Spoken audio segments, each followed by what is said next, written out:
What the heck is Formula One? Pole position, strategy, yachts and parties, safety car, Ferrari. beautiful corners. Oh, right, okay. There's a car in front of you. Try and overtake it. Oh, I hate you so much. Hello, you fools. Welcome back to another Formula Fools podcast. It's our final stretch, the home stretch of the 34 in 34 series. We might have a bit more energy than what we had yesterday, and that's because it's been 3 weeks. It's been 3 weeks since we recorded. Yep. Had a DM this morning. I won't read it to you, but it was along the lines of listening to your Lance Stroll episode, Disc, and it's really interesting to hear how much you're giving Aston Martin credit for the 2026 car. In retrospect, I shouldn't have, because now we've seen testing, they suck. Oh, right. So, yeah.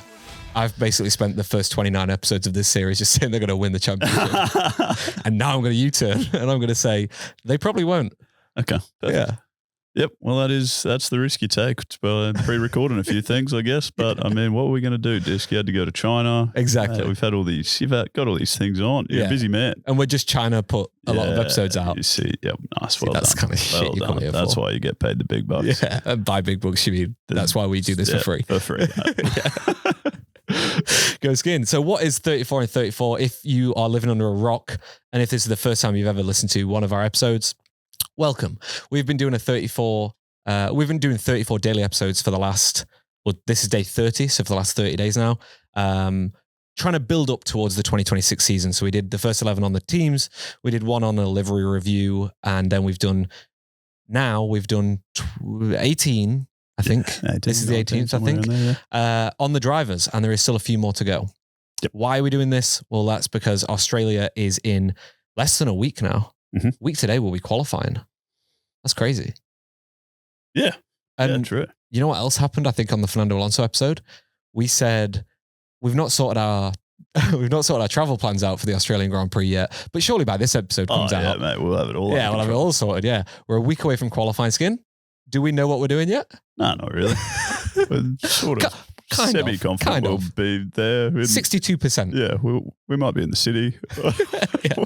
Who knows? Hey, listen, we'll definitely be watching it. Yeah, that's true. Who knows from where? Yeah, which is better than last year. We missed most of the race last year. We caught up. So who are we covering today in the 34 and 34? It is obviously Gabriel Bortoleto. Don't know why that's obvious. Mate. If you're following the series along, it will be obvious because Gabriel finished behind Pierre, and Pierre was yesterday. That's true. Or today as we record this. That is true. Timelines are weird. So Gabriel Bortoleto, let me run you through some stats of Gabriel Skin. Oh, also, I'm David, and this is Skin. Hello. Nice. We forgot that quite a lot during the series. His full name is Gabriel Bortoleto Oliveira. Oh. Yeah, so another either double-barreled last name or he used his middle name for his last name. Right, as you do. Yeah. Go Gabriel. Yeah, so basically, Skin, if you become a full-time, like a professional sports athlete person, you could just be called Skin. That's just... Because people just choose whatever they want. Well, yeah, I see what you're saying. Little stage name. Yeah. I like it. Yeah, go Skin. His nationality is Brazilian, which is fantastic. It's great to see Brazilian back on the grid.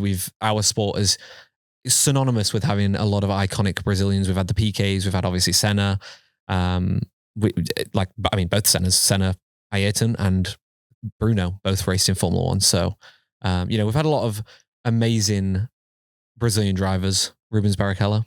Mm-hmm. So it's good to see a Brazilian back on the grid. We've not had one for quite a while, and the last ones we had were a bit naff.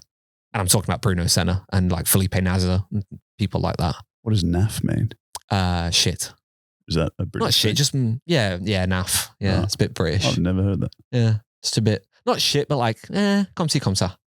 Which is also French for Okay, yeah, I either was this going or to say, that doesn't help me understand at all. I explained an English word you don't know with a French word you definitely don't know. Thanks, Dave. Okay, no, I do get you there. It's so funny because me and Lydia, when we're in China, people would say things in Chinese. I don't understand Chinese.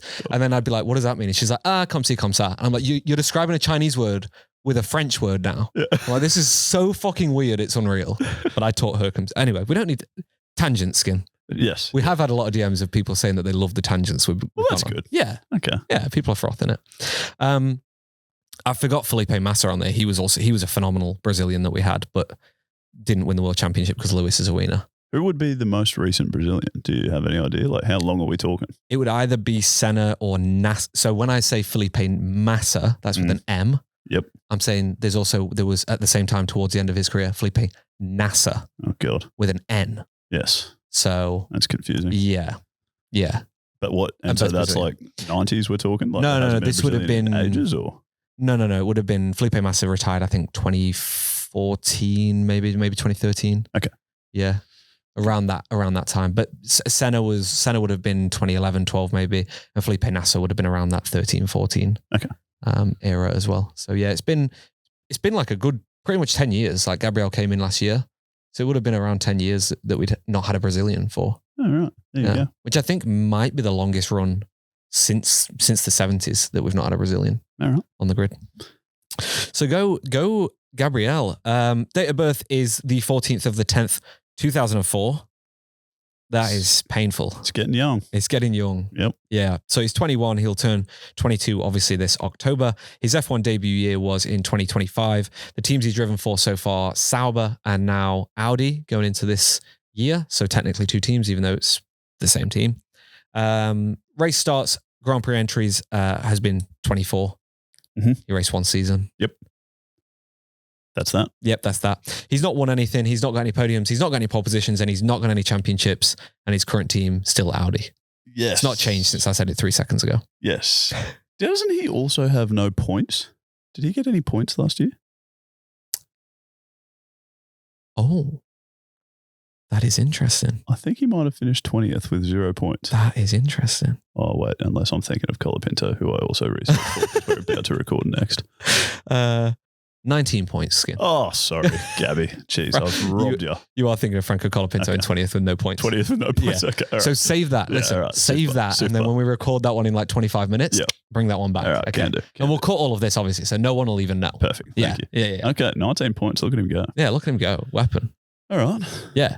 Very he was good. actually like he had some very good racing last year as well. Like he had some good overtakes. Like clearly a very good driver with tire management and race management and things. So it doesn't surprise me that he got 19 points because he was kind of always one of them drivers that he wouldn't crash that often and he would always just kind of like sneakily be attacking like the likes of Williams or Aston Martin or whatever for the kind of top end of the middle field. Yeah. So he was a little weapon last year, I think, at times. Yeah, fair. It was also like often in front of his teammate, and his teammate was Nico Hülkenberg. Who could drive, and especially for those like 2 or 3 weeks in the middle of the season, he could really drive. Yeah. Oh yeah. Yeah. When he got that podium in Silverstone, fuck, he just figured it out. Yeah.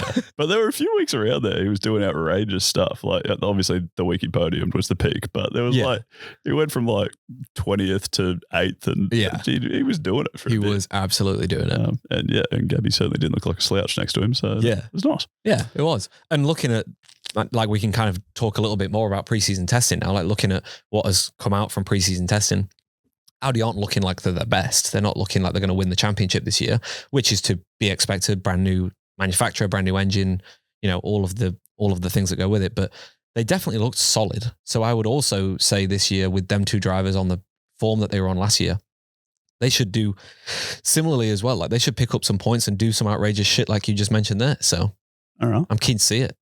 Okay, that's exciting. Oh yeah. You got a question, Skin? Oh, I suppose just generally about Gabby. Well, I don't know where the best place is to start. So maybe tell me a bit about his junior career. You and a lot of other people seem very positive about Gabby, right? As a driver. Yeah. I think he's fantastic. He's going to do it. Yep. What's that based on, and how good are we expecting this kid to be? Okay. I'll preface it with saying like I think he's a weapon, but it's question marks over whether he's world championship material or if he's like a Nico Hülkenberg or, a driver that's going to be very good. Always like he's going to be there for the next 10 years, just like fucking banging in podiums on occasion or banging in top 6s on the regular. Like he's going to be there doing that, I reckon, at a minimum. But it's question marks whether he'll step up into a fight for a championship. And I think the main question marks there aren't really to do with his skill or anything. It's more to do with if he stays with this Audi project, does Audi get good in the next 3 to 4 years before either they drop him or a junior comes through or he decides to move on. So I think that's kind of the question marks in his career at the moment. But looking back at his junior career and what brought him to F1, I'll kind of link this up with his management structure as well a little bit towards the end of it. So just like every single driver that we've mentioned so far, and probably every driver in the world, he started go-karting in 2012 in Brazil. So he achieved a lot of success in Brazil, was like obviously had a lot of raw talent. So his family moved him over to Europe. Please don't ask me any questions about that. I don't fully know the details. Don't know if they moved over. Don't know if they were rich. I'm going to assume they were fairly rich. Brazilian, they were really rich. Yeah, Brazilian drivers usually come from rich families, so they can move to Europe. Yeah, I think his dad's doing stuff. I don't know what stuff, but he's got money. He's got stuff going on. Like I was reading about him, and I was almost surprised it wasn't a Lance Stroll situation where his dad where your dad just be buying teams. Like, yeah. So he's like, I think he's quite doing rich. stuff. Yeah, I think he's got a lot of money. Wow. Maybe not that much money, but like he's got no shortage of money. Is he in the billions or in the millions? Couldn't tell you. Hundreds of millions, I would think. Oh, go skin. Well, not me. Yeah, not really you. Go Gabby's dad. Yeah. That's true. That's true. So he moved to Europe and he won the European World Championship in go-karts. Came third. Ignore that bit. Cut that bit, Dave. So yeah, he did that from 2012 through to 2019. Obviously had a lot of success, picked up a lot of trophies and championships and things like that. And then in 2020, he got the step up from go-karts into Formula 4. He debuted. Yeah, but it says that's how you spell debut with ED at the end. Yeah. How else would you spell debut? I don't know. I thought it ended with the T. I don't know. My mind just goes. Debut ends with a T. Debuted. Oh, my mind just had a thought. I was like, oh, this is spelled wrong. No. Oh, Skin, I'm sorry. Okay, so he debuted. Well done, Dave. In Italian Formula 4 with Prima, taking one win and then multiple podiums in the 2020 season, and finished fifth overall in the Formula 4 2020 season in Italian Formula 4. Mm-hmm. I'm rattled, Skin. That's rattled me. Formula Regional in 2021 and 2022, he competed in the FRECA. Okay. No fucking clue. I'm going to assume French because the first two letters are FR. Great. And he secured sixth overall in 2022 after taking a few victories in that season with Formula Regional. In 2023, he got the step up into Formula 3. He had quite a dominant rookie season. This is where we see the talent really starting to come through. He won the championship by a whopping 45 points in Formula 3, which is quite a lot in these junior formulas. The point system is tighter. They have less races. Mm-hmm. So to win by 45 points is quite a big statement. In his first season. First and only season in Formula 3, dominated it. Wow. Yes. Right. So you're not getting much better than that. Okay. 2024, he stepped up into Formula 2. Obviously, a natural progression when you dominate like that. And guess what he does in Formula 2? Tell me. Wins the championship in his first season. Weapon. So yeah, he won it with Invicta Racing, including like one of the notable wins from that season was his Monza win, which he just absolutely like. When I talk about him from a management point of view, like managing races or managing tires and things like that, Monza was one of them races because it's a track with speed. People can get good slipstreams. They can use a DRS and things like that. And so he just managed his racecraft really well and was able to come home with the W in that one. And won the championship as well with quite a dominant season. Yeah, okay. So he's won Formula 3 and Formula 2, both in his rookie season. Yep. I think he's only the 7th person to win Formula 2 in their rookie season. Does that sound right? Wow. Yeah. That does sound about right. I don't know. Right. I don't know. I wouldn't be able to. Charles, I think. Okay. Did it? Maybe George? Okay. I think. But, yeah, wow. But so we're talking about like some quite good drivers have done what he's done sort of thing. Like he's not. And you don't just accidentally win. No, exactly. Yeah. It's not like he's just a poor driver in a fast car if he's done that 2 years in a row. Yeah, exactly. Quite good. And I think this is the thing when you look at his junior career from karting into Formula 4 and then Formula 3, Formula 2, where he really ramped up the intensity and his learnings throughout all them years. You could see that all that come to fruition in Formula 3. And then again, the next year in Formula 2. Like, I think, we spoke about this with Oscar. You can get lucky sometimes that the cohort that you're racing against isn't maybe as talented as like George Russell's cohort, or that kind of era of drivers there that all had phenomenal racing drivers that they were going up against. But nevertheless, Formula 2 and Formula 3 are two very difficult championships. Everyone is fighting to get to Formula 1, and everyone is doing their absolute fucking best to do it. So to win them back to back in both in rookie seasons is a huge feat. Which brings us to the management system that he's got. Okay. So I found this quite interesting when I researched this, because you look at Formula 3 win, Formula 2 win, and you say, what, Formula 1? Let's go. Gabriel Bortoleto is managed by Fernando Alonso's management company. So Fernando Alonso owns a management company called Agency A14. Obviously, 14 is Fernando's number on his car. We spoke about that in the Fernando episode. And so Agency A14 is Fernando's management system. Gabriel falls underneath that. He's played a very critical role in Gabriel's career so far. The main role that he played was convincing Sauber / Audi that he was the junior driver to put in their car for 2025 and 2026. Gabriel has been quoted to say that Fernando came in and saved his career by providing vital support within negotiations to get him to F1, because apparently not many teams were convinced he was the one. How fucked is that? He just won 2 back-to-back rookie seasons in F2 and F3. And yet he's had to have Fernando Alonso come in and be like, yeah, actually, guys. He's quite good, yeah. This guy's all right. Like, wake up. Wait, what? Yeah. What were they watching? I don't know. I've got no clue, but apparently Fernando was on the same page as us. Right, okay. Because, yeah. Wait, and wouldn't he have been the same year as like Kimi Antonelli? They rookied in the same year, so they would have been F2 in the same year? Yeah. So Kimi and Ollie. So he beat Kimi. Oh, yeah, that's true, actually. Yeah, so he beat Kimi and Ollie, and Kimi's got straight to the Mercedes. Yeah. And Ollie's supposed to be Ferrari's next like young talent. And he beat them. Okay. I don't understand. I'm confused, Skin. I won't lie, I'm very confused. Righty, yeah. Okay, well done, Alonso. Okay, so that's nice. That piece of management to get him in a team, that's good. That seems mind blowing that he had to do that, but that's fine. Yep. But what happens now? Because you mentioned at the start when we were talking about his last season, he was sort of often competing with that top of the middle of the field and whatnot. Yeah. And there were times when he's racing against Fernando Alonso and like trying to overtake him, or Alonso's trying to overtake Gabby, and it's all very intense. And the commentators are just casually like, yes, here he is battling his manager. Yeah. That seems like a massive red flag. Like, is that not some sort of conflict of interest? Like, surely you can't be managed by someone you're racing against. I don't understand this dynamic. Yeah. Does it make any sense? It does, because I think the way that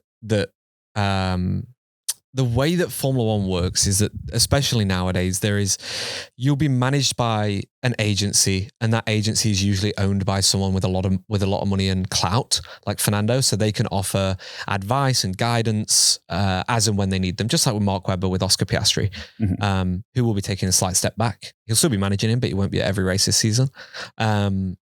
But yeah, it's a similar kind of thing there. Like, that gives you the foot in the door, and that gives you, that opens doors. It gives you clout because you've got someone that is willing to put their name on the line and say, this guy's actually a weapon.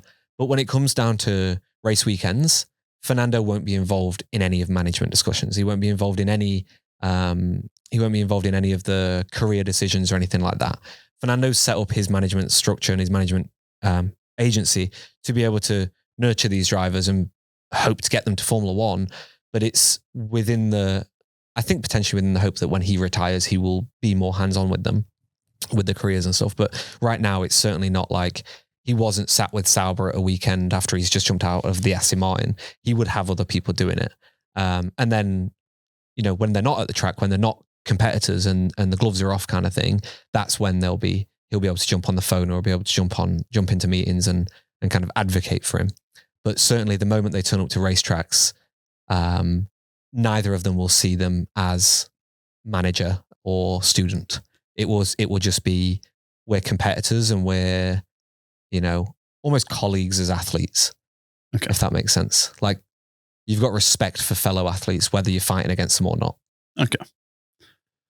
It sounds tricky to navigate. Yeah. Good on them. Yeah. Trying. So Alonso's kind of come out and said that like he does help manage, or he helped to manage the situation with Sauber. And then the moment that the first race came, it was very much like he took a very big step back and let his team run it. And then they've both kind of come out and said, there's a lot of interviews around it. A lot of people have asked them questions in press junkets and things about how they manage it and stuff. And Gabby's come out and said like, during parades or during press conferences, like in the in-between stuff that these drivers have to do, he'll go over to Fernando or Fernando will go over to him and it'll be the same advice and the same conversations that he would have with Lewis or with Max or with any other driver on the grid. Like, he said Fernando might open up a little bit more than other drivers and give him more advice, but, he said he doesn't get special treatment from Fernando. Yeah. He says he's seen Fernando give the same advice to him that he's given to someone, Ollie Behrman or something like that. So,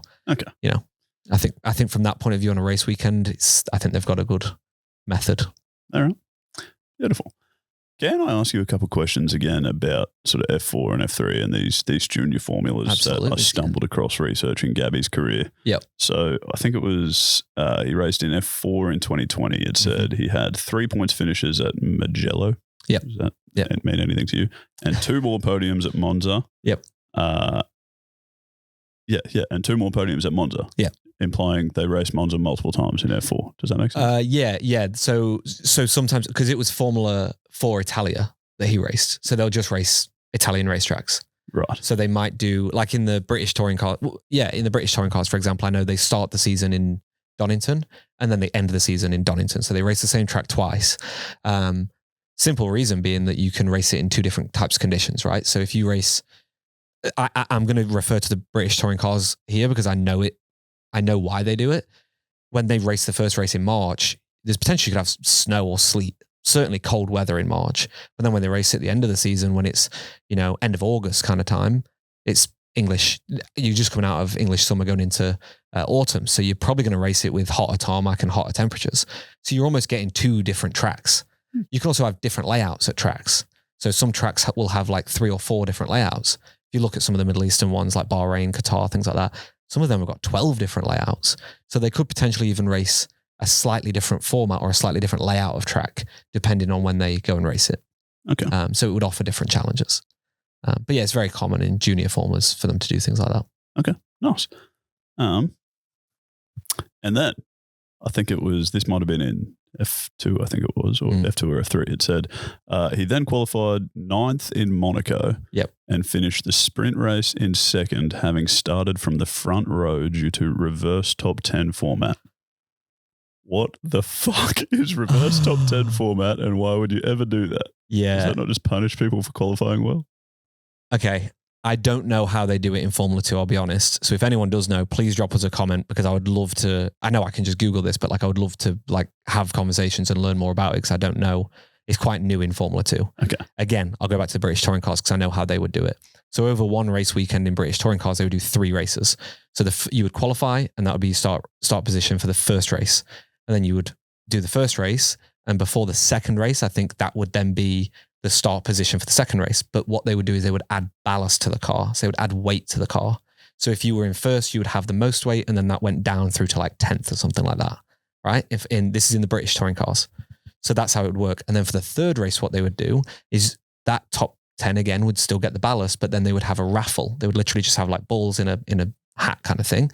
They would pick it out. Whatever number that was the position out of the top 10.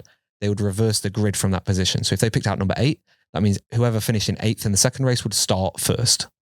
So it was to promote midfield drivers being able to have the opportunity with less weight on the car in British touring cars to be able to get through to the front of the field and potentially fight for a win. Okay, now I want to just preface this. I want to just go ahead and say, if I got that wrong, that's how they used to do it 10, 15 years ago when I watched British touring cars. I've not watched British touring cars in at least 10 years. So I don't know if that's still how they do it, but that's certainly how British touring cars used to do it when I was a kid. And I frothed that way of doing it. Right. Because it meant that you could have 3 races over one race weekend. So if they went to Donington or Silverstone, there would be 3 rounds that you could pick up the same points in each round. But every single race, you would have a different top 3. because of ballast, and then because of ballast in a reverse grid. Right. Okay. Yeah.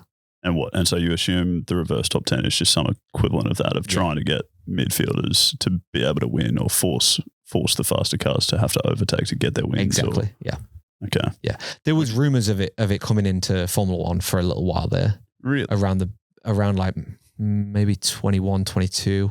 There was a very famous interview about, I think it was Lewis or Max or someone walking into the paddock, and someone asked him about it, and he just went, I'm not even going to answer the question. It's fucking stupid. We're not having it in F1. but in all fairness, like the way that they were suggesting it was like, I can't remember what the idea for it was in F1, but everyone that read it was like, this is the worst way you can do a reverse grid. Right. Because it was basically what you just said there, like, yeah, we're going to reverse it from 20th is going to start first. And it was like, okay, cool. Well, I'll stay in my pits. I'm not. Yeah, well, that's what I thought is like, if you do this reverse top 10 thing, wouldn't you just have people trying to qualify 10th? So what I would assume is that it's, if you've got a sprint race and then a main race, what I would assume is the points gap in Formula 2 isn't that great of a difference between them, between the sprint and the main race, like what we have in Formula 1. In Formula 1, you pick up 8 points for a race win, and then 25 for a sprint race win, and then 25 for a main race win. I would assume in Formula 2 that's probably a bit closer. So if you've got a fast sprint car, like if you've got a fast car where like you don't need to change tire, like you could go out on a medium set of tires and fucking hammer it till the end and win the race. But then over a slightly longer race distance, where you've got to use 2 different compounds, your car's not going to be as stable. You're not going to perform well on the hards versus the mediums. So you could go all out and win the sprint race, not give a fuck because you know you're not going to do well in the main race. Mm. Or I'm going to assume it could be something like that, but I need to learn more about it. Yeah. Maybe that's our challenge for this year. Maybe we watch Formula 2 as well, Skin. Oh, yeah. Because we've not got enough on. No, not at all. And there are such convenient times of day for us to watch it. Exactly. Yeah. Yeah, we can wake up at 2 a.m. for the Formula 1 and also like 3 a.m. for the Formula 2. Easy. That's probably not the correct, you know what I mean? It'd be the other way around, wouldn't you? You'd have to get Formula 2 to do just before. Yeah, I don't know. Anyway, last thing I want to mention about Gabriel Bortoleto before we wrap things up is, I've kind of touched upon it a little bit, is his relationship with Max Verstappen. Him and Max have a very good friendship and a very good relationship. They've been on a few podcasts together here or there. Max doesn't do a lot of these. So, when you do see Max doing it, it's like, oh, fuck yeah, I want to watch this. And there was a really funny one with him and Gabby towards the end of last season.